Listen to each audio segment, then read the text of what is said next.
Qarang bu yulduzlar, ucha olgan odamlar, sonsiz tunu kunduzlar, bardosh bera olganlar, cheksiz tunu kun izlab, o'ziga sodiq qolganlar. Qarang bu yulduzlar, insonlar. Qarang bu yulduzlar, ucha olgan odamlar, sonsiz tunu kunduzlar, bardosh bera olganlar, cheksiz tunu kun izlab, o'ziga sodiq qolganlar. Qarang bu yulduzlar, insonlar.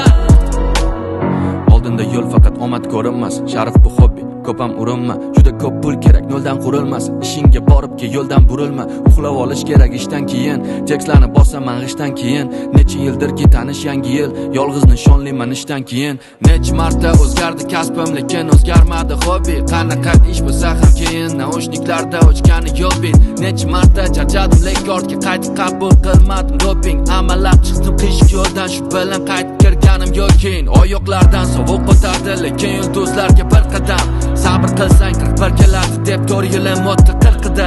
Bitta narsa bo'ldi, omadgacha shuni topdi va turqidi. Boshqa tilda ayt deyishardi o'zbeklarim o'zini yurtida. Boshlaganda yosh bola edim endi, bugun uyimda kutadi qizim. Sen o'ylaysan meni omadim keldi, bu 10 yildan ko'proq tuzilgan tizim. Bugun nomim topadi ma'no, qatorlarim qoqadi qanotdek, boshqalarni so'ramagin vazida zo'rg'a ishondim o'zimga o'zim. Qarang bu yulduz